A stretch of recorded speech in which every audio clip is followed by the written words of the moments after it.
नमस्कार, स्वागत है आप सभी का डीडी न्यूज में। आपके साथ समाचार लेकर हाजिर हूं मैं संध्या शर्मा। आइए बुलेटिन की शुरुआत कर लेते हैं इस वक्त की हेडलाइंस के साथ। झारखंड में छात्र आंदोलन में नया मोड़। जेएसएससी सीजीएल परीक्षाएं रद्द होने से नौकरी पेशा युवाओं का फूटा गुस्सा।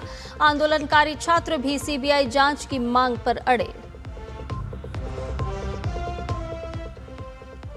कर्नाटक में कुल 21 ठिकानों पर ईडी की कार्रवाई। पीएमएलए की धारा 17 के तहत छापे।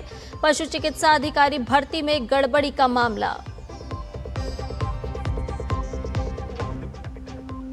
बीजेपी संगठन में बदलाव के बाद उत्तर प्रदेश, पंजाब और गुजरात के लिए नए प्रभारी नियुक्त। विनोद तावड़े को बनाया उत्तर प्रदेश का प्रभारी।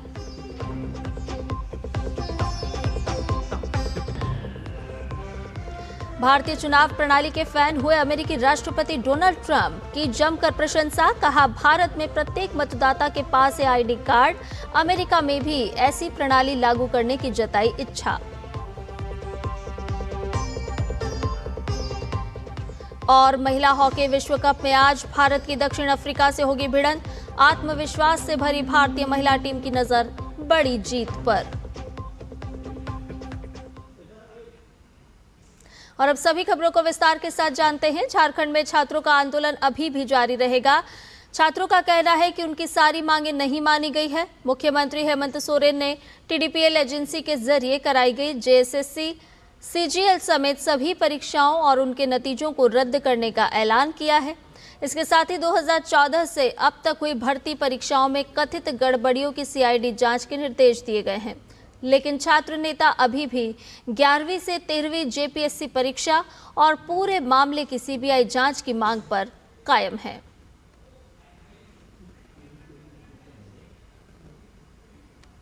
छात्रों के आगे की रणनीति को लेकर डीडी न्यूज संवाददाता ने जेपीएससी जेएसएससी रिफॉर्म मंच के रविंद्र पासवान और पीयूष सिंह और भूख हड़ताल पर बैठे सबिता कुमारी और रुपेश पाल से खास बातचीत की है। सुनिए।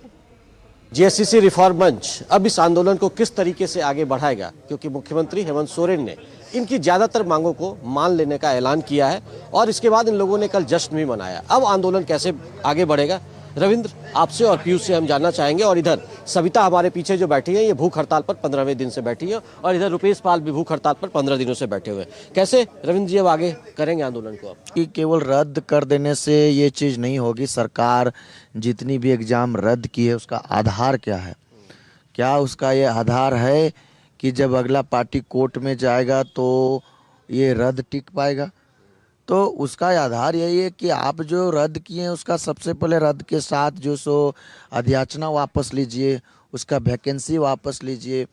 उसके अलावा जो है सो सीआईडी जो जांच कर रही है सीजीएल को रिलेटेड, उसका क्लोजिंग रिपोर्ट आप सबमिट कीजिए कोर्ट में। ये एक्सेप्ट कीजिए कि जी बृहद पैमाने पर सीजीएल में जो धांधली हुई थी। तो ये सारा चीज इस आधार पे अगर राज्य सरकार रद्द कर रही होगी तो बहुत बेहतर है। पीयूष, अब जो अगला कदम आपका होगा, क्योंकि कल जिस तरीके से चीजें दिखी, कुछ जो दूसरे लोग थे उन्होंने एक तरीके से भूख हड़ताल भी खत्म कर दिया है। अब अनशन कैसे, जो आपका निश्चितकालीन हड़ताल है, ये आगे कैसे बढ़ेगा? हम अभी बैठेंगे, विचारेंगे। जिन बिंदुओं पे भी स्थिति स्पष्ट नहीं है, पहले वेट कर रहे हैं सरकार के ऑफिशियल नोटिफिकेशन का, जैसे 11 to 13 age cut off, CDPO और सीबीआई जांच। तो बैठ के विचारते हैं। बाकी आंदोलन अनवरत जारी रहेगा। 20 तारीख का जो हमारा कॉल था उसके ऊपर हम बैठ के विचार करेंगे, उसके बाद ही कुछ फाइनल बात कर पाएंगे उस पर। तो पीयूष ने भी साफ तौर पर कहा कि 20 तारीख का जो आंदोलन है उस पर एक सहमति बनाने की कोशिश होगी और उसके बाद वो फैसला करेंगे। सविता, आपका भूख हड़ताल चल रहा है, कुछ लोगों ने हड़ताल तोड़ दिया, भूख हड़ताल, कैसे आप अभी अडिग रहेंगी? जी सर, हमारे जो सपाटी लोग थे हॉस्पिटल में थे, उनको ज़बरदस्ती अनशन तोड़वाया गया था। वो लोग भी एग्री नहीं कर रहे थे कि हम भूख हड़ताल तोड़ेंगे कह के। हमारे जो राहुल क्रांति भैया उसका वीडियो देखे हैं, उनके साथ ज़बरदस्ती किया गया, ज़बरदस्ती के साथ उनका भूख हड़ताल तोड़ा गया है। और जो हमारा मुख्य मांग है सीबीआई जाँच की मांग है, उसको तो पूरा नहीं किए हैं, तो हम भूख हड़ताल क्यों तोड़ेंगे? हम पहले से भी यही इस बात के लिए अड़ी हुए थे कि सीबीआई जांच एक बार होनी चाहिए, तभी तो पारदर्शिता होगा, तभी तो जवाबदेहिता सुनिश्चित होगा, निष्पक्ष जांच होगा। रुपेश पाल भी पिछले 15 दिनों से भूख हड़ताल पर है। किस तरीके से रुपेश जी अब आंदोलन को आगे बढ़ाएंगे आपको? जी, हम लोग जो सीबीआई जांच मांग है और जब तक पूरा नहीं होता तो हम लोग ऐसे बैठे रहेंगे और सरकार से उम्मीद भी है कि उसमें सहमति जताएंगे और सीबीआई जांच का परमिशन भी देंगे। आंदोलन जारी रहेगा, ये भूख हड़ताल वैसे भी जारी रहेगी, क्योंकि हम लोग पहले से भी मांगते हैं सीबीआई जांच की। उम्मीद है कि सरकार जब इतनी मांगों को मान ली है तो सीबीआई जांच की जो मांग इनकी है उस पर भी सरकार विचार करेगी और जल्द उस पर फैसला होगा। सहयोगी विकास के साथ मैं दिवाकर कुमार, दूरदर्शन समाचार, रांची। तो आपको बताते हैं कि झारखंड छात्र आंदोलन की आखिर टाइमलाइन क्या रही है। फरवरी 2026 का यहां सबसे पहले जिक्र करते हैं, क्योंकि जेपीएससी उम्र सीमा पर यहां पर विरोध देखने को मिला था फरवरी 2026 में। उसके बाद 5 जुलाई जब 14वीं जेपीएससी का रिजल्ट जारी होता है, रिजल्ट पर ही छात्रों ने तमाम तरह के सवाल उठाए थे और तभी से हमने देखा कि छात्र कहीं ना कहीं आक्रोश में नजर आए। 7 जुलाई जब जेपीएससी मुख्य परीक्षा की तारीख को बदल दिया जाता है, छात्र लंबे समय से परीक्षा की तैयारी करते हैं, लेकिन तारीख को जब बदल दिया जाता है तो निश्चित तौर पर उनमें कहीं ना कहीं एक आक्रोश होता है, गुस्सा फूटता है। 10 जुलाई जब हाईकोर्ट से किसी तरह की कोई राहत मिलती हुई नजर नहीं आई तो झारखंड छात्र आंदोलन, जहां परीक्षा रद्द हुई लेकिन सीबीआई जांच पर अभी भी पेंच फंसा हुआ है। 22 जुलाई जब 5 गिरफ्तारियां होती है, यानी कि एक टाइमलाइन को हम आपको बता रहे हैं, जहां 22 जुलाई को जेपीएससी मुख्य परीक्षा स्थगित होती है और उसके बाद 24 जुलाई को पूर्व जेपीएससी अध्यक्ष के घर पर छापा पड़ता है। 25 जुलाई जब छात्रों का जो आंदोलन है वो और भी रफ्तार पकड़ता है और गति पकड़ता है और ये तेज होता जाता है। 29 जुलाई की वो तारीख जब छात्रों ने एक बड़ा मार्च निकाला, हालांकि छात्रों ने पहले से इस बात की घोषणा कर दी थी कि हम मार्च निकालने वाले हैं। 30 जुलाई को अनिश्चितकालीन सत्याग्रह की शुरुआत यहाँ पर हो जाती है। उसके बाद 3 अगस्त जब छात्रों की भूख हड़ताल की शुरुआत होती है। 7 अगस्त जब आंदोलन 14वें दिन में प्रवेश कर जाता है और लगातार हम देख रहे थे कि छात्रों का जो ये आंदोलन है, यहाँ और भी कई जिलों से छात्र जुड़ते जा रहे थे। झारखंड के रांची में और भी छात्र जिलों से पहुंच रहे थे। उसके बाद 7 और 9 अगस्त जब सरकार और छात्रों में वार्ता के दौर चले, 3 दौर की ये वार्ता हुई, हालांकि एक तरह से विफल कह सकते हैं क्योंकि कोई बात बनती हुई नजर नहीं आई। 10 अगस्त को भी हमने देखा कि जब विधानसभा मार्च हुआ तो पुलिस की कार्रवाई यहां पर छात्रों पर हुई और 11 अगस्त को बीजेपी ने झारखंड बंद का ऐलान कर दिया। 17 अगस्त को सरकार ने बड़ी मांगे मान ली, लेकिन जेएसएससी सीजीएल परीक्षा रद्द करने का ऐलान भी कर दिया गया। छात्र लेकिन सीबीआई की जांच पर अभी भी अड़े हुए हैं और इसके अलावा टीडीपीएल द्वारा 2014 से कराई गई जो सभी परीक्षाएं थी वो सरकार की तरफ से कहा गया कि रद्द कर दी गई हैं। अब परीक्षाओं के नतीजे और चयन भी इसकी वजह से रद्द होंगे। 2014 से जो भर्ती की गड़बड़ियां हैं उसकी सीआईडी जांच हो रही है। 90 दिन में चार्जशीट का सरकार का भरोसा भी छात्रों को दिया गया है। वहीं परीक्षा सुधारों के लिए नई समिति के गठन की बात भी कही गई। अब ये तमाम प्रयास भले ही झारखंड की सरकार की तरफ से किए जा रहे हों, लेकिन छात्रों की मांग है कि भाई पारदर्शिता बहुत जरूरी है और इसके लिए वो यही चाहते हैं कि सीआईडी से बात नहीं बनेगी बल्कि सीबीआई की जांच होनी चाहिए, ताकि जो चीजें हैं वो स्पष्ट तरीके से सामने आ पाए। अब कल के सरकार के एक्शन पर भी एक नजर डालते हैं, क्योंकि उसके बाद अब क्या क्या बदलता हुआ नजर आया है जरा वो समझिए। जेएसएससी सीजीएल की परीक्षाएं रद्द करने की बात यहां पर कही गई। टीडीपीएल एजेंसी के जरिए जितनी भी परीक्षाएं कराई गई उनकी जांच होगी, ये बात भी कही गई छात्रों से। 2014 से जो गड़बड़ियां सामने आई थी उसकी सीआईडी जांच होगी, ये भरोसा भी कहीं ना कहीं सरकार ने दिलाने की कोशिश की है। लेकिन जो छात्र हैं जो आंदोलन कर रहे हैं उनका कहना है कि सीबीआई जांच होनी चाहिए। अब भर्ती परीक्षा व्यवस्था में बड़े सुधार की उम्मीद यहां पर की जा रही है और छात्रों का जो आंदोलन है वो इसीलिए अभी भी जारी रहने की बात छात्रों ने अपनी तरफ से स्पष्ट कर दी है।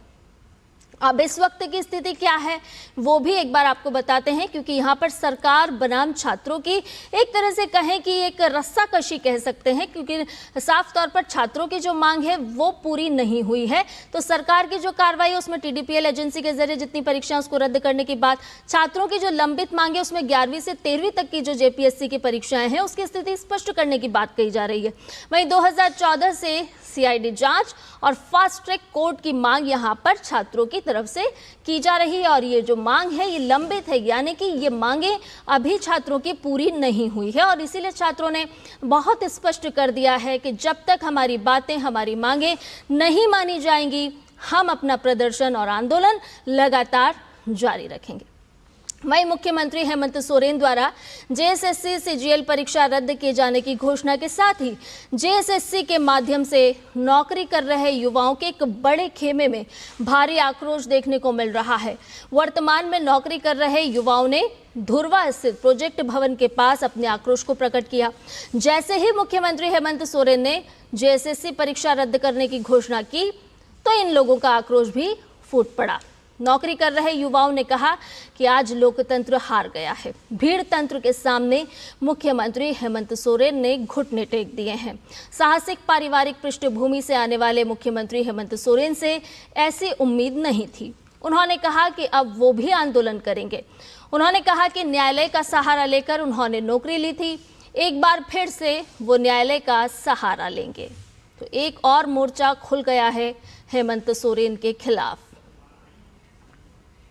भीड़ तंत्र के आगे घुटने टेकते हुए और अपने लोकतांत्रिक मूल्यों का दमन करते हुए हमें और इस सीजीएल को रद्द किया है। एक बार फिर से हम हमारा परिवार रोड पर आ गए हैं। आज सर लोकतंत्र हारा है, भीड़ तंत्र जीता है। हमारे खून पसीने आंसू का कोई मूल्य नहीं है। हमें इस सरकार पर शर्म है। हमें माननीय मुख्यमंत्री जी से ऐसी कायरता की आशा नहीं थी। हमें माननीय मुख्यमंत्री जी से वे लीडर थे, वे एक साहसी पृष्ठभूमि से आते हैं, लेकिन माननीय मुख्यमंत्री ने आज भीड़ के आगे उपद्रवियों के आगे घुटने टेक दिए हैं। हमें शर्म है। सर हमने कोर्ट से लड़कर मुक्ति पाई थी। आगे हम कोर्ट की रुख करेंगे और लोकतंत्र हमारे पास जो भी जायज रास्ता है हम वो भी अपनाएंगे। अब ये पूरा मामला कहीं ना कहीं गले की फांस बन गया है हेमंत सोरेन के लिए। आइए रुक करते हैं अगली खबर का। कर्नाटक पब्लिक सर्विस कमीशन यानी कि केपीएससी के वेटनरी ऑफिसर भर्ती मामले में प्रवर्तन निदेशालय ने बड़ी कार्रवाई की है। ईडी के बेंगलुरु जोनल ऑफिस की टीम पीएमएलए की धारा 17 के तहत कर्नाटक और अहमदाबाद में 21 ठिकानों पर तलाशी और जब्ती कर रही है। अनियमितताओं के खिलाफ ये कार्रवाई हो रही है। कर्नाटक और अहमदाबाद में छापेमार कार्रवाई हो रही है।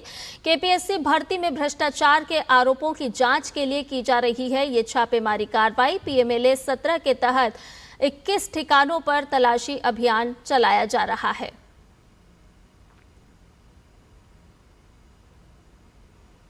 और वेटरनरी ऑफिसर पद के लिए चयनित कुछ उम्मीदवारों के परिसरों की भी जांच हो रही है, उसे भी जांच के दायरे में रखा गया है। भर्ती प्रक्रिया में भ्रष्टाचार के गंभीर आरोप लगे हैं। केपीएससी दफ्तर पर भी ईडी की कार्रवाई हुई है। आपको बता दें कि परीक्षा मूल्यांकन कंपनी के दफ्तर पर भी ये छापेमारी कार्रवाई हुई है।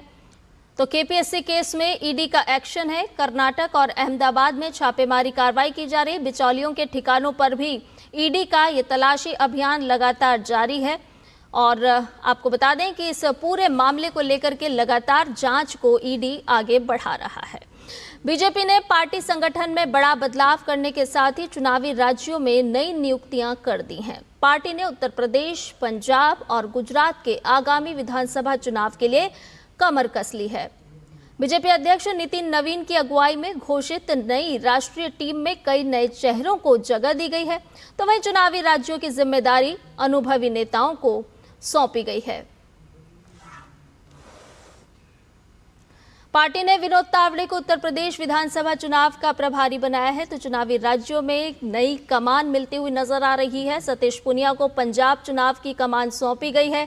तरुण चुग को गुजरात चुनाव का प्रभारी बनाया गया है। आपको बता दें कि बीजेपी ने चुनावी राज्यों में प्रभारियों की नियुक्ति कर दी है और एक तरह से कह सकते हैं कि संगठनात्मक मजबूती के लिहाज से देखें तो ये चुनावी नियुक्तियां हुई हैं। विनोद तावड़े को यूपी चुनाव का प्रभारी बनाया। आगामी समय में इन राज्यों में चुनाव होने हैं तो कैसे संगठन को मजबूती दी जा सकती है उसको लेकर के प्रभारी और सह प्रभारी नियुक्त किए गए हैं। सतीश पुनिया को पंजाब चुनाव की कमान सौंपी गई है। पंजाब में पार्टी के सामने संगठन को मजबूत करने और चुनावी आधार बढ़ाने की एक बड़ी चुनौती है और इसीलिए अभी से भारतीय जनता पार्टी ने अपनी तैयारी भी शुरू कर दी है। तरुण चुग को गुजरात विधानसभा चुनाव का प्रभारी नियुक्त किया गया है। आपको बता दें कि तरुण चुग राज्यसभा के सदस्य हैं, सांसद हैं और पार्टी संगठन में पहले भी वो कई अहम जिम्मेदारियों को संभाल चुके हैं। बुलेटिन में खबरें और भी हैं, लेकिन फिलहाल रुकने एक छोटे से ब्रेक के लिए जल्द हाजिर होंगे। भारत की सबसे बड़ी gold loan NBFC Muthoot finance से गोल्ड लोन लीजिए और फिर देखिए सोना क्या नहीं कर सकता। कॉल कीजिए 1-800-313-1212। मेरी पसंद, मेरी पसंद, मेरी पसंद, मेरी पसंद, हमारी पसंद, हम सबकी पसंद। मजबूत देश का मजबूत सरिया हो गया स्टील। यार कैसे ले पाएंगे घर? नहीं, आज गर्मी बहुत है ना। यस, बहुत ही ज्यादा। पापा, घर खरीदने की प्लानिंग इज नॉट इजी। विनी, लॉन्ग टर्म सेविंग्स का बेस्ट प्लान बताना। LIC protection plus plan. LIC और सेविंग्स। यस, इसमें इंश्योरेंस और फंड्स दोनों में इन्वेस्ट करके गोल्स के हिसाब से सम अश्योर्ड एडजस्ट कर सकते हो। LIC protection plus plan, future insured, growth assured. Break के बाद समाचार में आपका एक बार फिर से स्वागत है। आइए खबरों में बढ़ते हैं आगे। Centre for air power studies यानी कि CAPS ने दिल्ली में एरोस्पेस वॉरफेयर में उभरती टेक्नोलॉजी पर एक सेमिनार आयोजित किया। इसमें आधुनिक कॉम्बैट एयर ऑपरेशन में आर्टिफिशियल इंटेलिजेंस, ऑटोनॉमस प्लेटफॉर्म और हाइपरसोनिक क्षमताओं के इंटीग्रेशन पर फोकस किया गया। सेमिनार में जॉइंट और आपस में जुड़ी हुई सेनाएं बनाने के लिए command, control, communication, computer intelligence और इंफॉर्मेशन सिस्टम पर चर्चा की गई। डीडी न्यूज संवाददाता विशाल बैरिस्टो ने भारतीय वायुसेना के डिप्टी चीफ से खास बातचीत की है, आपको सुनवाते हैं। मेरे साथ हैं इंडियन एयरफोर्स के deputy chief air marshal Tejpal Singh. आइए हम उनसे बात करते हैं और जानते हैं। सर, जब हम बात करते हैं इंटीग्रेशन की, थिएटराइजेशन की, ऐसे में इमर्जिंग टेक्नोलॉजीज और थिएटराइजेशन कितना इंपॉर्टेंट है?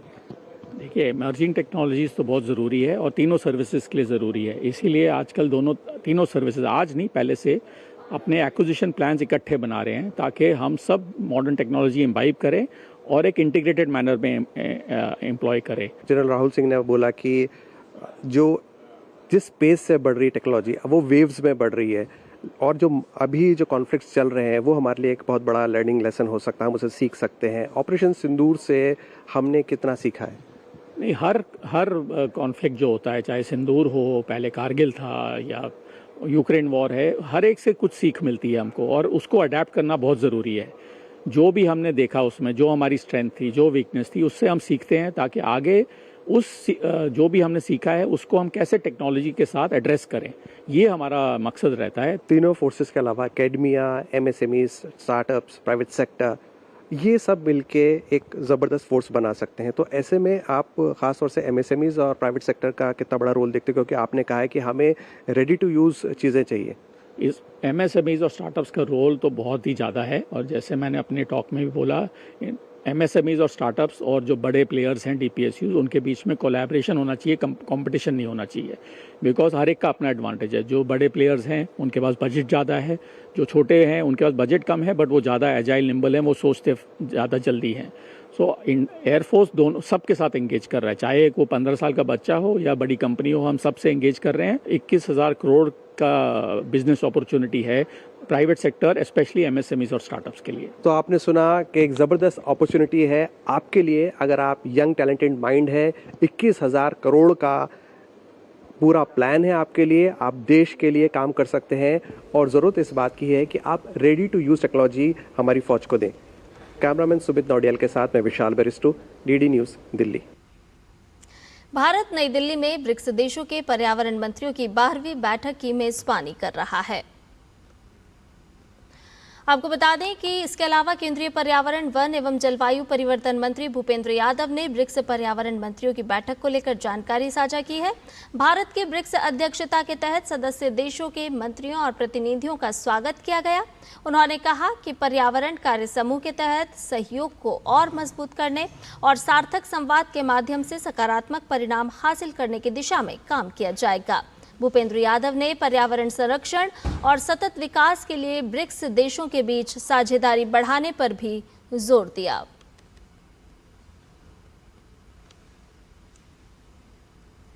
छोटे बच्चों में मोबाइल और स्क्रीन देखने की वजह से आंखों की बीमारियां लगातार बढ़ रही हैं। एम्स दिल्ली के डॉक्टर्स ने चेतावनी दी है कि छोटे बच्चों को मोबाइल थमाने से उनमें मायोपिया यानी कि निकट दृष्टि दोष और ड्राई आई की बीमारी महामारी की तरफ बढ़ रही है। एम्स के विशेषज्ञों के मुताबिक बच्चों की आंखों का प्राकृतिक विकास मोबाइल देखने के लिए नहीं बना है, जिससे कम उम्र में ही आंखों के नंबर तेजी से बढ़ रहे हैं। इस गंभीर संकट के बीच एम्स दिल्ली ने देश में आंखों के इलाज को बदलने वाला एक बड़ा कदम भी उठाया है। एम्स ने देश की पहली state of the art retina training facility launch की है। इस हाईटेक सेंटर में देश भर के डॉक्टर्स को रेटिना यानी कि आंख के पर्दे के जटिल इलाज और सर्जरी की ट्रेनिंग दी जाएगी।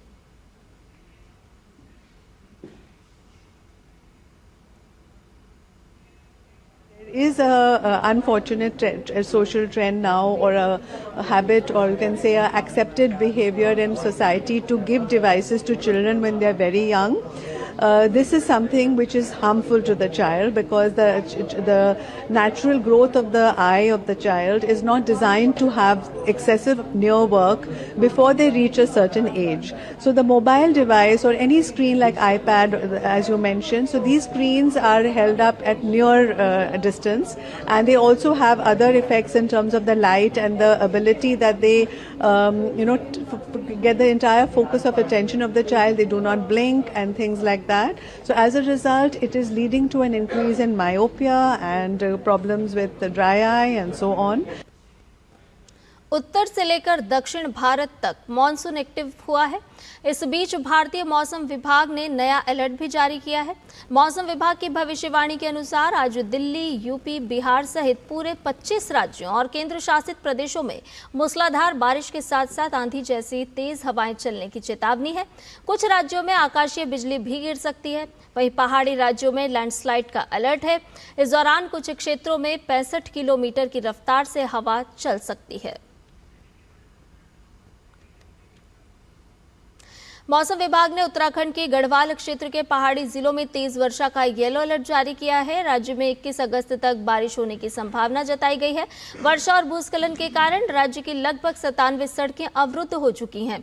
इन सड़कों को खोलने के प्रयास भी लगातार किए जा रहे हैं। तीर्थ यात्रियों, पर्यटकों और स्थानीय निवासियों को मौसम के अनुमान को देखते हुए यात्रा की योजना बनाने और नदी नालों के पास जाने से बचने की सलाह दी गई है। देहरादून और बागेश्वर में कल शाम से रुक रुक कर बारिश हो रही है। मौसम की स्थिति को देखते हुए देहरादून जिले के सभी स्कूल और आंगनबाड़ी केंद्र आज बंद रहेंगे।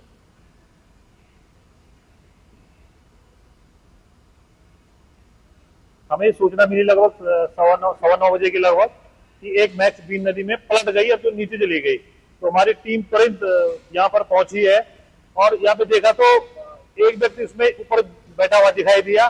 कई प्रयासों के बाद हम उस व्यक्ति का रेस्क्यू कर गए और उसको भी हमें हमारे द्वारा टीम द्वारा हॉस्पिटलाइज किया गया।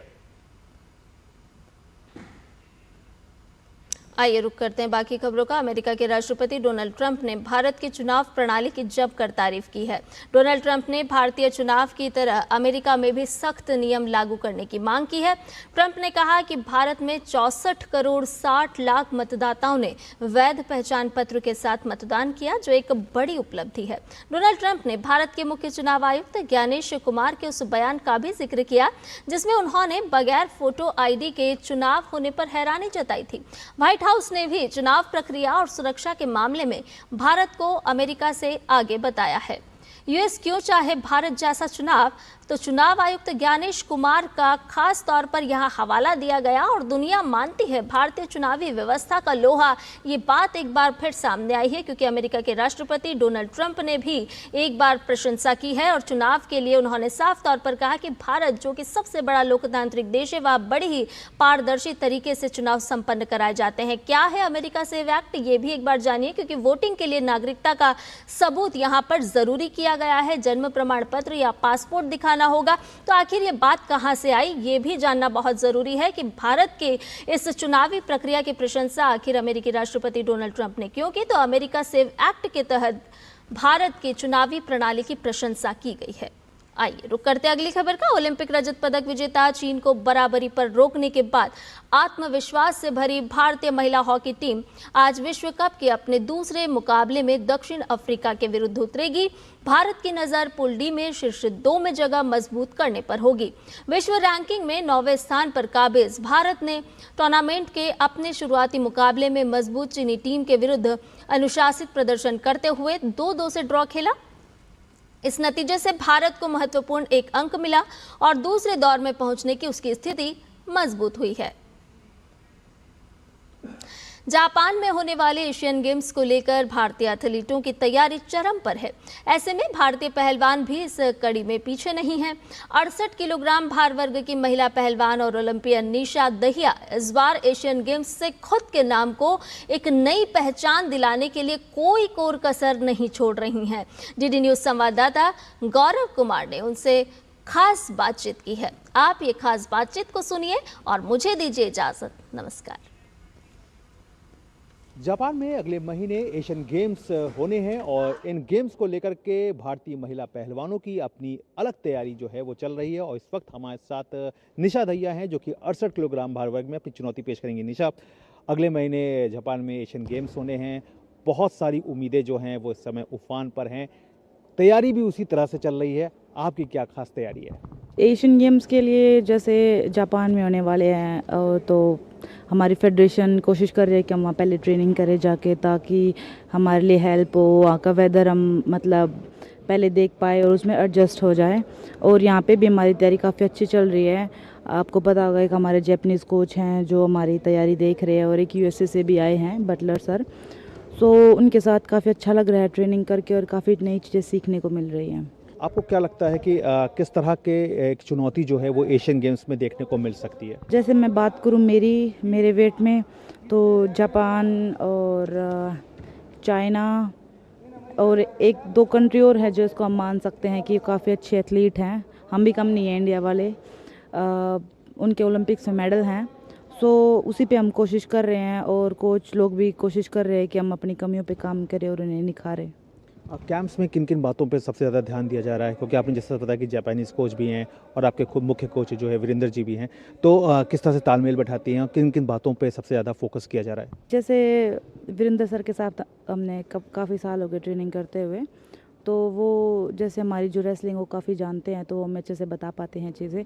और जापानीज़ कोच काफ़ी टेक्निकल हैं, जो टेक्निक हमें बताते वो काफ़ी सही लगती है। और वो जैसे अपोनेंट को देख के भी हमें कुछ टेक्निक बताते हैं जिस पर हमें गौर करने की ज़रूरत होती है। आपसे क्या कुछ उम्मीदें कर सकते हैं? बिल्कुल उम्मीद कर सकते हैं। मेरा पूरा फोकस एशियन गेम्स गोल्ड का ही है, ना उससे कम कुछ भी होगा। मेरा पूरा फोकस वहीं पे है।